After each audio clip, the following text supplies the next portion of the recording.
This Thanksgiving, my son, now a millionaire, walked through my front door with a warm smile and asked, "Mom, how do you like the lake house I gave you?" I froze. My hands trembled slightly as I looked up at him and whispered, "What lake house? I never received anything." Before he could answer, his wife, my gold digger daughter-in-law, stepped up beside him, her expression unreadable. That moment changed everything. Stay with me until the end of this story, and drop your city in the comments so I know how far this truth travels. I never imagined one innocent question could unravel my entire understanding of the past 2 years. While I scraped by as a janitor, skipping meals, stretching my medication, and braving brutal winters in the same threadbare coat, I believed things would turn around. I had hope. My son David had risen from nothing to build a tech empire, now leading over 200 employees by the age of 35. I thought he hadn't forgotten me. I was wrong. I was proud of him, even though our conversations had become brief phone calls about business meetings and client dinners. After his father died 3 years ago, David threw himself into work, and I understood. Grief affects everyone differently. The house felt different that Thanksgiving morning. I'd spent hours preparing his favorite dishes, even though the grocery bill would mean skipping lunch for the next week. My small kitchen barely contained all the pots and pans, but I wanted everything perfect for his visit. It had been 4 months since I'd seen him in person. When David walked through my front door, I was struck by how expensive everything looked. His watch, his shoes, even his casual sweater probably cost more than my monthly rent. Behind him walked Victoria, his wife of 3 years. She wore a cream-colored coat that looked like it belonged in a magazine. Her blonde hair perfectly styled despite the November wind.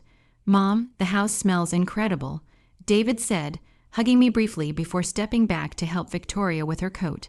She smiled at me, that polished smile she always wore, but her eyes seemed to be calculating something. We sat down to dinner, and I listened as David talked about expanding his business to the West Coast. Victoria chimed in occasionally, mentioning their recent trip to Europe and the renovations they were planning for their home. I nodded and smiled, even though each detail reminded me of the growing distance between my life and theirs. Then, as I was serving the pumpkin pie, David leaned back in his chair and smiled. "Mom, I've been meaning to ask you something that's been on my mind." I sat down the pie server, giving him my full attention. "How are you enjoying the lake house I gave you 2 years ago? I know you've always loved being near the water." The words hit me like ice water. I stared at him, my mouth slightly open, trying to process what he just said. Lake house, I felt my heartbeat quicken as confusion washed over me. What lake house, honey? I never received any lake house. David's smile faltered. He glanced at Victoria, who had gone very still beside him. "The house on Lake Morrison. I had it transferred to your name for your birthday 2 years ago. Don't you remember?" I shook my head slowly, feeling dizzy. "David, I would remember receiving a house. I've never gotten anything like that. Are you sure you're not thinking of someone else?" Victoria suddenly stood up, her napkin falling to the floor. "Oh, I just remembered," she said, her voice slightly higher than usual. "I need to make a phone call about tomorrow's appointment. Excuse me." She walked quickly toward the kitchen, pulling out her phone, but something about her movement felt wrong, urgent in a way that made my stomach clench. David was frowning now, his businessman's mind clearly trying to solve a puzzle. "Mom, that's impossible. I specifically had my assistant handle all the paperwork. The deed should have been mailed to you, and there were supposed to be monthly maintenance payments set up too. Monthly payments." I felt my legs weaken. "What monthly payments? The $500 I've been sending you every month to help with expenses." My assistant assured me you were receiving everything. The room seemed to tilt. $500 a month for 2 years. That was $36,000, enough to have changed everything for me, enough to buy medications I needed to fix my car, to not worry about every grocery purchase. I gripped the edge of the table. "David, I swear to you, I haven't received any monthly payments. I've been struggling to pay for my blood pressure medication. Last month, I had to choose between groceries and my electric bill." David's face went white. He stood up abruptly, his chair scraping against the floor. "That's impossible. I have receipts, bank transfers. Everything should be documented. From the kitchen, I could hear Victoria's voice, low and urgent, though I couldn't make out the words. My hands started trembling as the full weight of the situation began to settle over me. "Show me," I whispered. "Show me the paperwork." David was already pulling out his phone, scrolling through emails with increasing desperation. "I have copies of everything at home, the deed transfer, the payment confirmations." "Mom, if you haven't been getting this money, then where has it been going?" We both turned toward the kitchen at the same moment. Victoria's voice had stopped. The silence felt heavy, guilty. I stood up on unsteady legs and walked toward the kitchen doorway. Victoria was standing with her back to us, phone pressed to her ear, but she wasn't talking anymore. When she heard our footsteps, she spun around, her face flushed. "Everything okay?" David asked, but his tone had changed. It was the voice he used in business meetings when he suspected someone wasn't being truthful. Victoria's smile looked strained, of course, just confirming our dinner plans for tomorrow.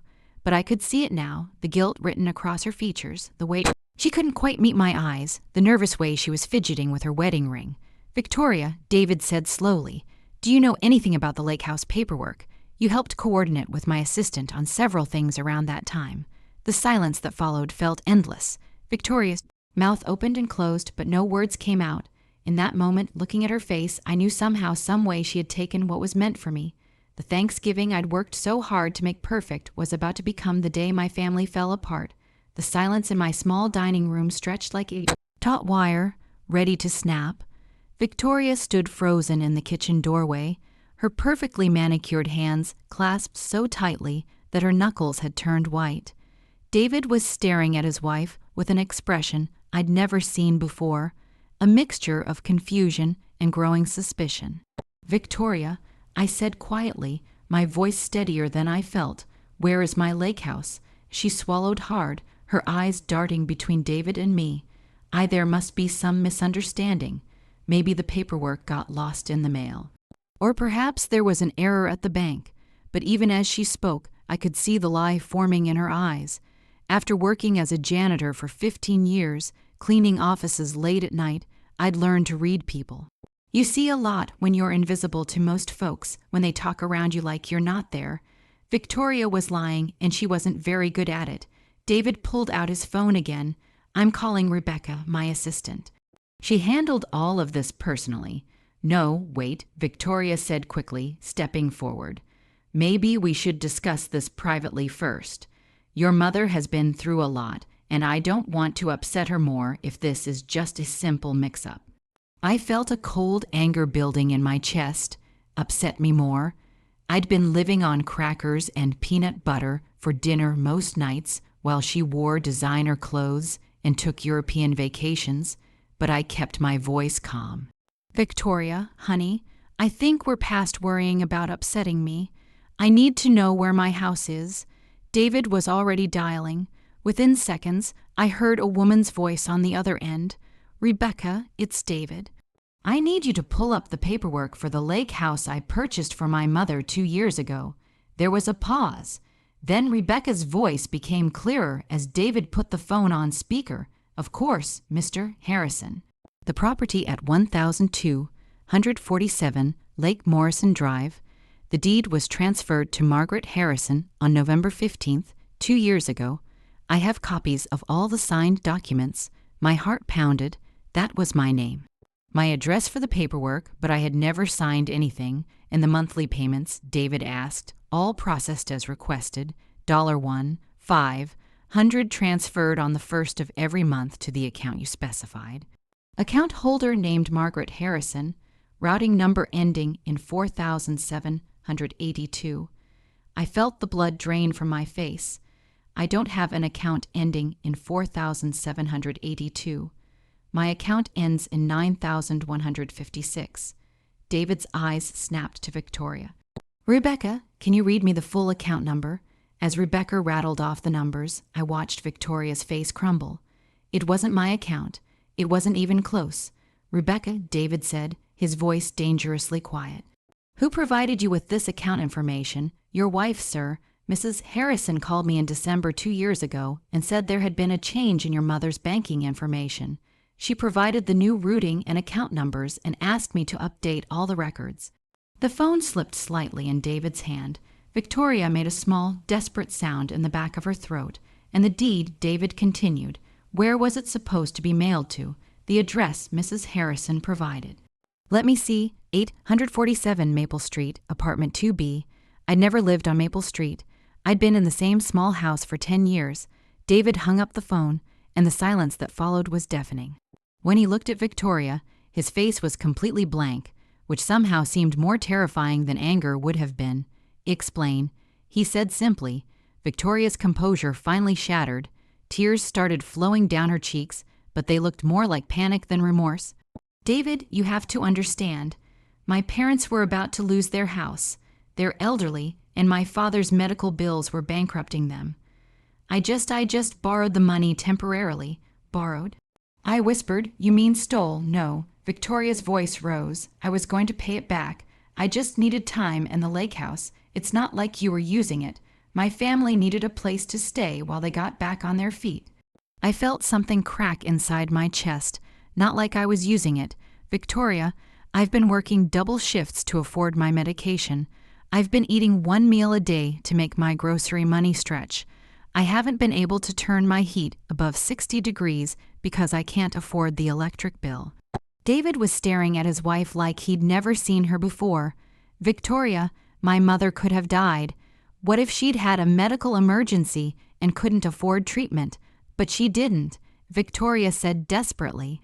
She's fine. She's healthy. My father has diabetes and heart problems. He needed the money more. The callousness of her words hit me like a physical blow. Fine, healthy. I thought about the nights I'd lay awake, chest tight with stress, wondering how I'd pay for my next prescription. The times I'd stood in the grocery store, calculator in hand, putting items back because I couldn't afford them. Where is my house now? I asked, my voice barely above a whisper. Victoria wiped her nose with the back of her hand, her designer makeup smearing.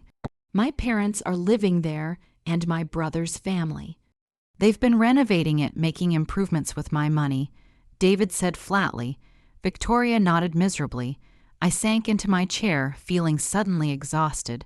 For 2 years, I'd told myself that David was too busy to check on me regularly, that his success meant he didn't need to worry about his mother anymore. I'd been proud of his independence, even as I struggled alone. But all this time, he thought he was taking care of me. He thought I was comfortable and secure. Mom, David said, his voice cracking slightly, I'm so sorry. I thought you were okay. I thought you had everything you needed. I looked at my son, this successful man who'd worked so hard to build a better life, and I saw the little boy who used to promise he'd take care of me when he grew up. He'd tried to keep that promise, but the woman he trusted most in the world had stolen it from both of us. How much? I asked Victoria. How much of my money did you take? She was quiet for a long moment. All of it, she finally whispered. $36,000 plus a house that was probably worth at least $200 more. Victoria's family had been living like kings on money that was meant to keep me from poverty. David stood up slowly, his movements careful and controlled. Victoria, pack your things. I want you out of my house tonight. David, please, she begged, reaching for him. We can fix this. I'll make it right. I'll find a way to pay your mother back. He stepped away from her touch. What money? You haven't worked a day since we got married. Everything you have, everything your family has been living on was stolen from my mother. I watched my daughter-in-law fall apart, and I felt nothing. No pity, no satisfaction, just a hollow emptiness where trust used to be. She'd looked me in the eye for 2 years, had sat at this very table, knowing I was struggling while her family lived in luxury at my expense. As Victoria's sobs echoed through my small dining room, I realized that this Thanksgiving would indeed be unforgettable, but not because of the family gathering I'd hoped for. It would be remembered as the day I learned that sometimes the people who smile the brightest are the ones hiding the darkest secrets. After Victoria left that night, sobbing and begging for forgiveness that neither David nor I could give, my house felt different, quieter, but not peaceful. Silence was heavy with unanswered questions and the weight of betrayal that seemed to settle into every corner. David wanted to call his lawyer immediately, but I asked him to wait, not because I was having second thoughts about pursuing this, but because something told me we needed to know the full extent of what Victoria had done before we moved forward. Thieves rarely steal just once, and I had a feeling this went deeper than a house and some monthly payments. "Mom, you don't need to do anything," David said as he sat across from me at my kitchen table, his expensive suit wrinkled from the long, awful day. "Let me handle everything. You've been through enough." But I shook my head. For 2 years, I'd been the victim of Victoria's lies. I'd been helpless, unknowing, while she systematically robbed me of what little security I might have had. Now I knew the truth, and I wasn't going to sit back and let others handle my business. I need to see it all. I told him every document, every bank record, every piece of paperwork. I need to understand exactly what she did to me. The next morning, after David went home to change clothes and gather documents, I called in sick to work for the first time in 2 years. Mrs. Henderson, my supervisor, was surprised but understanding when I told her I had a family emergency. If only she knew. David returned with boxes of paperwork and his laptop. We spread everything across my small dining table, the same table where Victoria had sat just hours before, playing the role of the concerned daughter-in-law while hiding her crimes. The first document we examined was the deed to the lake house. My signature was there clear as day on a document I'd never seen before. But as I stared at it, something seemed off. "This isn't how I sign my name," I said, pointing to the signature. "Look at the M in Margaret. I always make it with a little loop at the top, but this one is just straight lines." David pulled out his phone and took a picture of the signature, then found an old birthday card I'd signed for him last year. The differences were subtle but clear once you knew what to look for. "She forged your signature," he said, his voice flat with anger. We kept digging. The bank records showed that the monthly payments had been going to an account that was indeed in my name, but at a bank I'd never done business with. Someone had opened an account using my personal information. "I need to see this account," I said. David called the bank, but they wouldn't give him information over the phone since he wasn't an account holder. So we drove there together, my hands shaking as I walked into the marble lobby of First National Bank with my driver's license and social security card. The account had been opened 2 years and 1 month ago, just weeks before the first payment was supposed to go to me. The address on file was 847 Maple Street, Apartment 2B, the same address Rebecca had mentioned. The phone number listed wasn't mine either. "Ma'am," the bank representative said, looking confused as she scrolled through the records. "You've never actually been in this branch before, have you?" "No," I said firmly. "I've never been here in my life." She showed us the signature card from when the account was opened. The same fake version of my name, signed by someone who wasn't me. "This is identity theft," the representative said, her voice concerned. "You need to file a police report immediately." But we weren't done yet. David had brought copies of all his financial records related to my care. And as we sat in the bank's customer service area, a more complete picture began to emerge. The monthly payments were just the beginning. David had also been sending additional money for my medical expenses, money I'd never seen. $500 when he thought I needed new glasses, $800 for what he believed was dental work, $100 last Christmas as a bonus. Every single payment had gone to the fake account. "How much?" I asked, though I was afraid to hear the answer. David's fingers moved across his phone's calculator. His face went pale. $43,000. Over 2 years, she stole $43,000 from you. I felt dizzy. $43,000 was more money than I'd ever had in my life. It was enough to have changed everything, to have given me security and comfort in my older years instead of the constant stress of living paycheck to paycheck. We drove to 847 Maple Street next. It was a run down apartment complex on the other side of town, the kind of place with flickering neon signs and broken concrete steps. Apartment 2B was empty with a for rent sign in the window. "She probably rented it just long enough to establish the fake address," David said, his jaw tight with anger. But I was thinking about something else. "David, How did she get my personal information, my social security number, my date of birth, all the details she'd need to open that account? He was quiet for a moment. From our house, I keep copies of important family documents in my home office. She would have had access to everything. The betrayal cut deeper with each new revelation. Victoria hadn't just seen an opportunity and taken it. She'd planned this carefully, systematically stealing my identity and my money while living in my son's house, eating at his table, pretending to love him.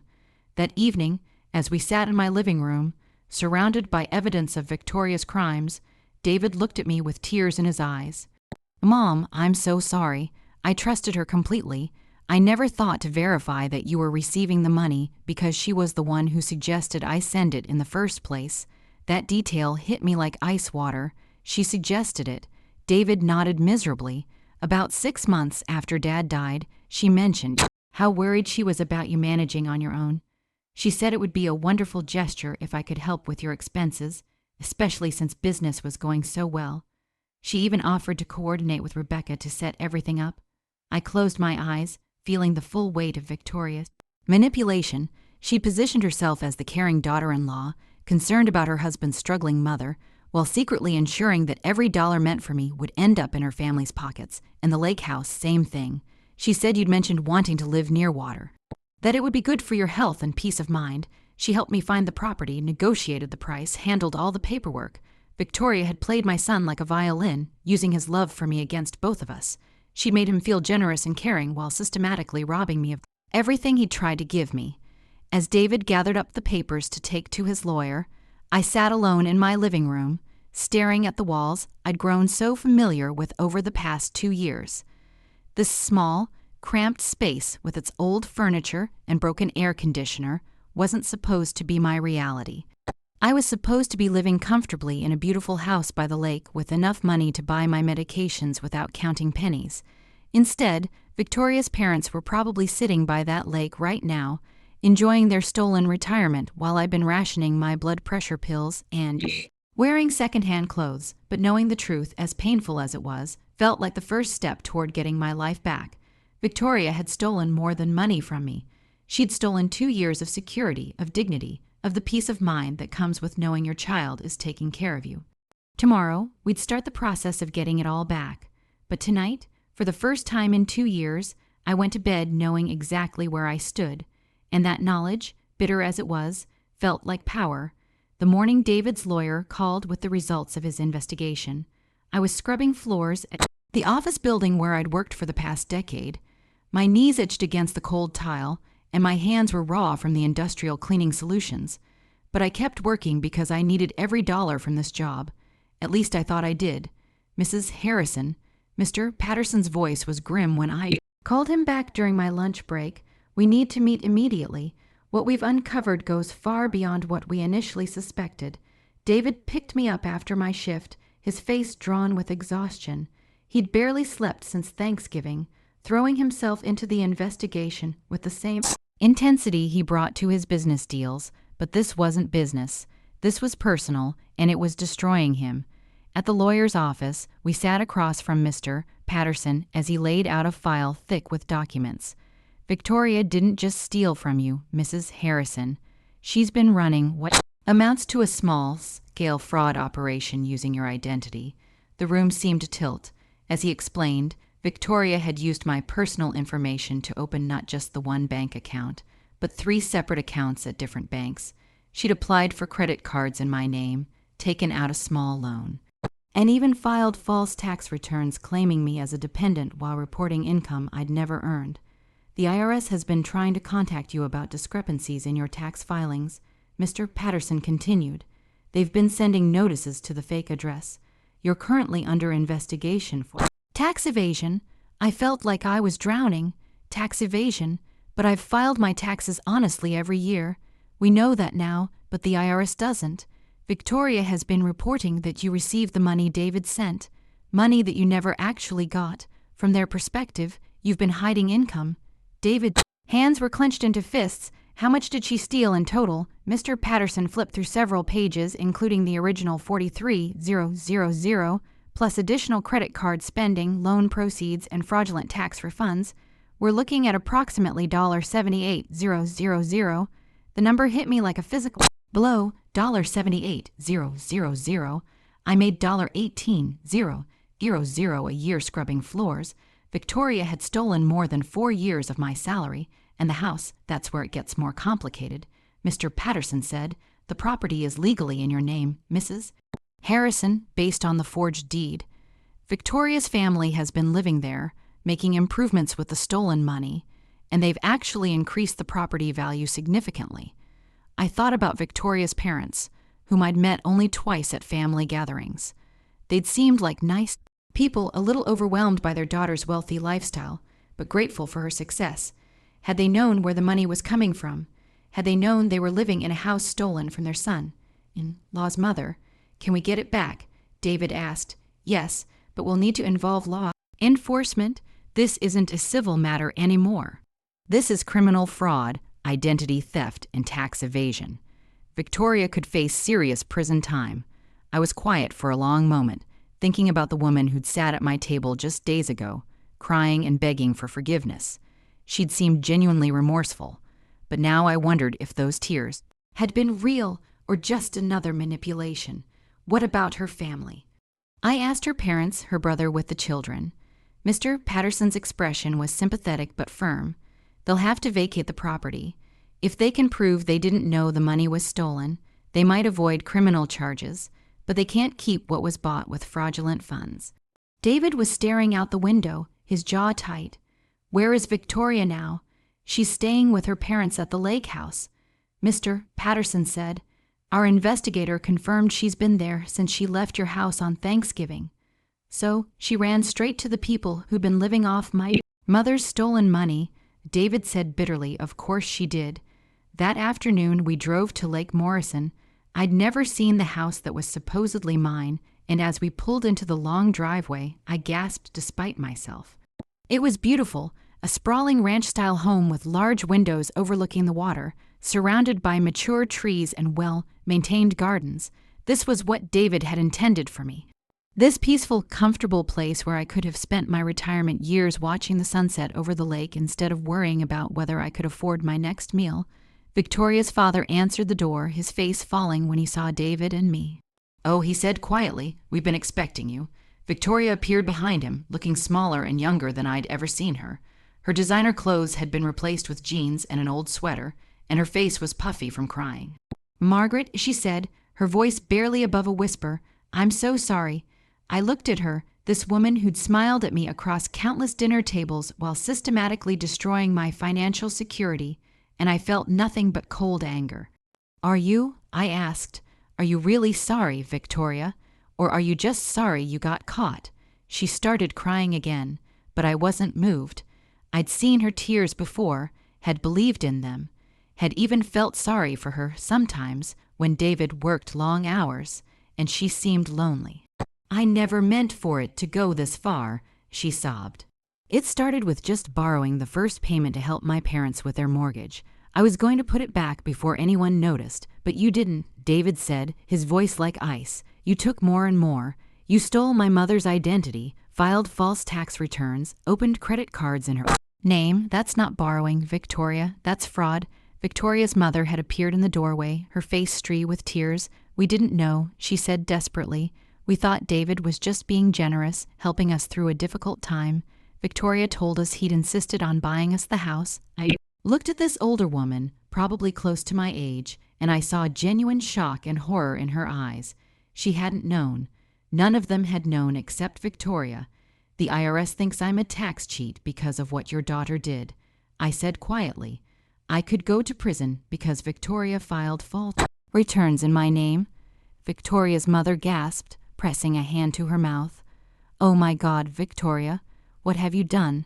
But Victoria just kept crying, offering excuses and apologies that meant nothing now. She'd had 2 years to confess, 2 years to make this right, and she'd chosen to dig deeper. Instead, Mr. Patterson stepped forward with a briefcase full of legal documents. "Mrs. Stevens, I'm going to need you and your family to vacate this property within 30 days. Everything purchased with the fraudulent funds will need to be returned or compensated for. As I watched Victoria's family absorb the reality of their situation, I felt something I hadn't expected: relief, not satisfaction, not revenge, just relief that the truth was finally out in the open. The police will be here tomorrow to arrest Victoria, Mr. Patterson continued. I'd recommend she turn herself in voluntarily. Victoria looked up at David with desperate eyes. Please don't let them arrest me. I'll pay everything back. I promise. I'll get a job. I'll work day and night. David shook his head sadly. With what skills, Victoria? You've never worked a day in your life. You don't even know how to work. All you know how to do is take. As we left the lake house, I turned back for one last look at the place that should have been my home for the past 2 years. Soon it would be, but it felt hollow now, tainted by the knowledge of how Victoria had stolen it from me. Mom, David said as we drove away, I'm going to make sure you never want for anything again. I'm going to take care of you the way I should have been doing all along. I patted his hand gently. You were taking care of me, honey. It's not your fault that Victoria stole what you gave me. But as we drove back toward my small, cramped house, I knew that everything was about to change. Victoria would face the consequences of her crimes, and I would finally get the security and comfort that David had always intended for me to have. The confrontation was over. Now came justice. The divorce papers were finalized on a gray Tuesday in February, 3 months after that devastating Thanksgiving dinner. I sat in the courthouse hallway beside David as his lawyer emerged from the courtroom with news that Victoria had signed everything without contest. She'd already been sentenced to 18 months in prison for fraud and identity theft, and fighting the divorce would have only added legal fees she couldn't afford. It's done, Mr. Patterson said, sitting down beside us. The marriage is dissolved. All assets purchased with stolen funds revert to their rightful owners. Mrs. Harrison, you now legally own the lake house, and all the money in the fraudulent accounts has been frozen pending full restitution. David let out a long breath. What about her family? They vacated the property last week. Her parents moved in with her brother temporarily, and they've been surprisingly cooperative. I think they're genuinely horrified by what Victoria did. I felt a strange mix of relief and sadness. Relief that this nightmare was finally ending, but sadness for the collateral damage. Victoria's parents were innocent victims, too, in their own way. They'd lost their home and their savings, all because their daughter had chosen to steal instead of asking for help. Honestly, the weeks that followed were a whirlwind of paperwork and adjustments. David threw himself into making things right with the same intensity he'd once brought to building his business. He hired a team of accountants to untangle Victoria's fraudulent tax filings, worked with the IRS to clear my name, and personally oversaw every detail of transferring ownership of the lake house back to me. But the most important change was in David himself. The successful businessman who'd been too busy for regular phone calls became a son who stopped by every few days, who called just to check on me, who insisted on taking me to doctor's appointments and grocery shopping. You don't have to hover, honey. I told him one afternoon as he helped me pack the few belongings I wanted to keep from my old house. I'm not going anywhere. He paused in folding one of my quilts, his hand stilling on the soft fabric. Mom, I missed 2 years of your life because I was stupid enough to trust Victoria completely. I'm not missing any more. I understood his guilt, even though I didn't think he deserved it. Victoria had been a master manipulator, playing on his love for me to hide her crimes. But I also understood that trust, once broken so completely, takes time to rebuild. Even trust in yourself. Moving into the lake house felt surreal. The place was beautiful, but it carried the weight of everything that had happened. Victoria's family had taken good care of it. I had to admit the gardens were well maintained, the house was clean and updated, and they'd even added a screened porch overlooking the water that I fell in love with immediately. But it felt like moving into someone else's life rather than reclaiming my own. We can change anything you want, David said as we walked through the rooms together. New furniture, different paint colors, whatever would make it feel like home to you. I appreciated his thoughtfulness, but I wasn't sure new curtains would erase the knowledge that Victoria's father had sat in this living room for 2 years, reading his morning paper, while I'd been rationing my medication 50 miles away. The financial restitution process was more complex than I'd expected. The accounts Victoria had opened in my name contained not just the money David had sent, but also funds from the credit cards she'd used and the loans she'd taken out. Untangling what belonged to whom required forensic accounting and months of documentation.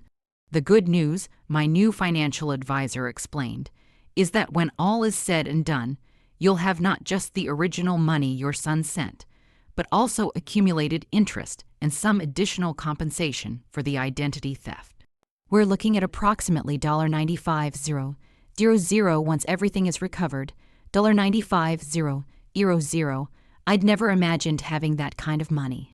It was enough to live comfortably for years, to never worry about choosing between groceries and medication again, to actually enjoy my retirement instead of working until my body gave out. But the money felt strange in my hands, tainted by the knowledge of how it had been stolen and recovered. I found myself almost missing the simplicity of my old life, where I knew exactly where I stood, even if that place was barely getting by. The hardest part was dealing with the community's reaction. In a town the size of ours, Victoria's arrest and trial had been front-page news. Everyone knew what she'd done, and by extension, everyone knew that I'd been the victim of an elaborate fraud scheme. People's reactions varied wildly.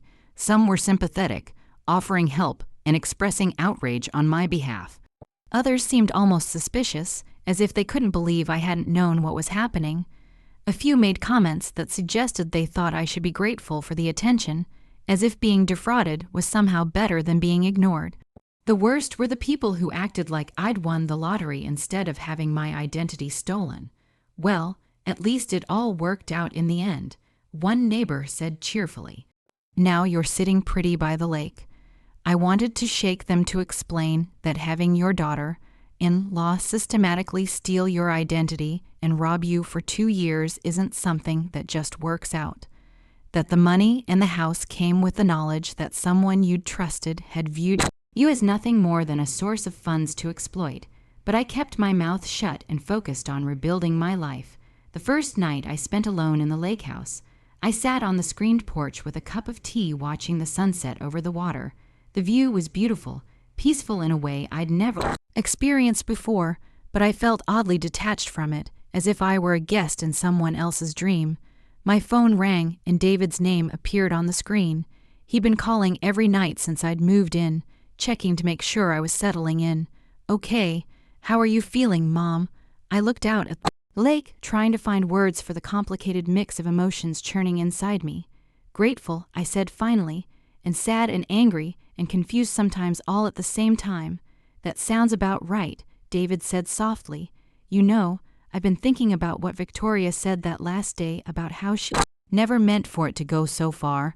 I remembered her tears, her desperate apologies. What about it? I think she was telling the truth about that part. I think she really did start small and then couldn't stop. But that doesn't make it better, does it? If anything, it makes it worse. She had dozens of opportunities to confess to make it right, and she chose to dig deeper every single time." He was right. Victoria's initial crime might have been impulse or desperation, but everything that followed had been calculated deception.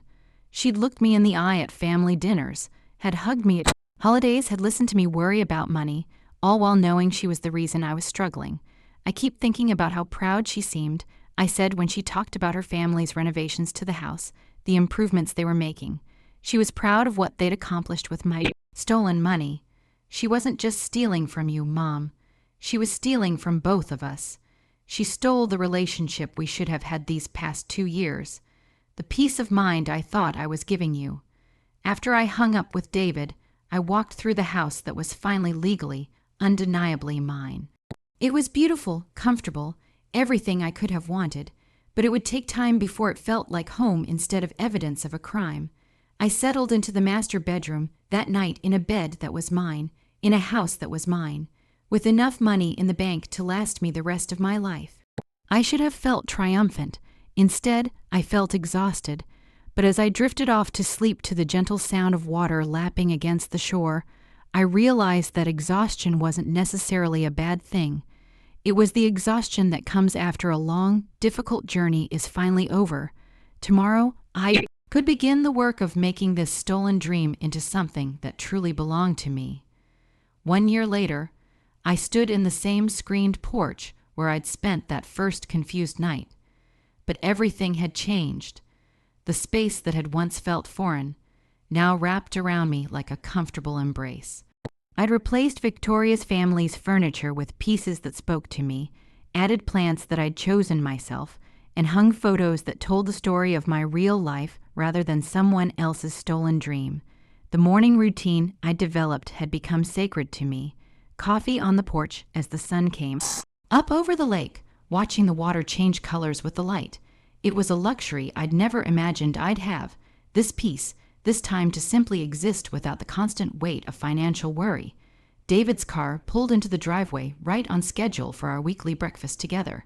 This tradition had started months ago after his initial guilt-driven hovering had settled into something more natural. We'd both learned to navigate this new relationship, one built on honesty rather than the false foundation Victoria had created. Morning, Mom. He called as he came through the front door, carrying a bag from the bakery in town. I brought those cinnamon rolls you like. I smiled, setting 2 plates on the kitchen table. You don't have to bring me pastries every week, honey. I'm perfectly capable of feeding myself now. He grinned. I know you are, but I like bringing them. Besides, Mrs. Chen at the bakery always asks about you. Half the town has adopted you as their favorite success story. It was true. The same community that had whispered about my situation during Victoria's trial had embraced me once justice was served. People stopped me at the grocery store to ask how I was settling in.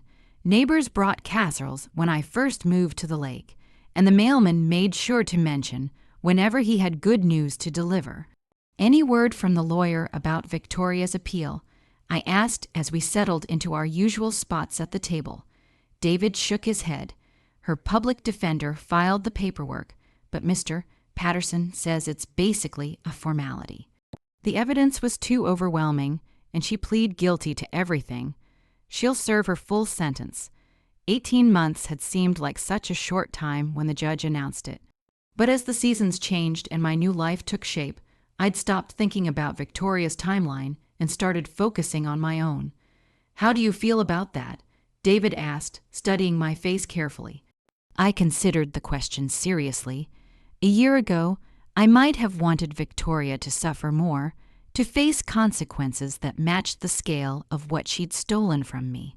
But now, sitting in the house that was truly mine with money in the bank and my son's genuine attention, revenge felt less important than it once had. I feel like she's where she needs to be, I said finally. Not because I want her to suffer, but because she needs to face real consequences for what she did. Maybe prison will teach her something that our family never could. Through the legal process, I'd learned more about Victoria's psychology than I'd ever wanted to know. She'd grown up in a family that struggled financially, always comparing themselves to others who had more. When she married David, she'd suddenly had access to wealth she'd never imagined. But apparently, it hadn't been enough. She'd needed to feel like she was the provider, the one who could solve her family's problems. Therapist her lawyer recommended says she has something called entitlement syndrome. David had told me months ago she genuinely believed she deserved whatever she could take because life had been unfair to her. I'd thought about that explanation for a long time. Life had been unfair to me too when I'd lost my husband and found myself struggling to make ends meet. But I'd never considered that unfairness gave me the right to steal from others. Have you heard anything about her family? I asked. David nodded. Her parents moved to Arizona to live with her aunt. Her brother found a job in another state. They're starting over, basically. I felt a pang of sympathy for them. Victoria's crimes had destroyed more lives than just mine. Her parents had lost their home and their savings. Her brother's children had been uprooted from their schools and friends, all because Victoria had chosen theft. Over honesty, I've been thinking about writing them a letter, I said. David's eyebrows rose. Really? What would you say? That I don't blame them, that I hope they're doing okay? I paused, stirring sugar into my coffee. Victoria made her choices, but they didn't deserve to pay for them. We sat in comfortable silence for a while, looking out at the lake. A family of ducks had taken up residence near the shore, and I'd gotten into the habit of tossing them breadcrumbs for my morning toast. Simple pleasures that I'd never had time for when every moment was consumed with survival. "I have something to tell you," David said eventually, his tone shifting to something more serious. I looked at him expectantly. "I've been seeing someone, a woman I met at a business conference. Her name is Jennifer, and she's nothing like Victoria." I felt a flutter of anxiety, then forced myself to relax. "Tell me about her." "She's a forensic accountant, actually. She helps companies investigate financial irregularities. She knows what Victoria did, knows the whole story, and she's not interested in my money. She makes good money of her own." I smiled. A forensic accountant. That seemed appropriate. David laughed. "I thought you'd appreciate the irony. She's also incredibly honest, sometimes brutally so. She told me on our third date that she thought I was too trusting and needed to work on my boundaries. Smart woman. When do I get to meet her? Only if you want to. I'm not rushing anything this time. I'm learning to trust my own judgment again, and part of that means not seeking approval from everyone else before I know how I feel myself." I reached across the table and squeezed his hand. "I'm proud of you for taking your time, but when you're ready, I'd love to meet her." After David left, I took my usual walk around the property. The gardens that Victoria's family had planted were thriving under my care, but I'd added my own touches. A vegetable patch where I grew tomatoes and herbs, a reading nook under the old oak tree, a bird feeder that attracted cardinals and blue jays. The house was becoming mine in ways that had nothing to do with legal ownership. It was filled with my choices, my memories, my quiet daily routines that no one could steal or forge or manipulate. That afternoon, I did something I'd been planning for weeks. I called my old supervisor at the cleaning company. "Mrs. Henderson, this is Margaret Harrison. I wanted to let you know that I won't be coming back to work." There was a pause. "Are you feeling all right, Margaret? You've been out quite a while now."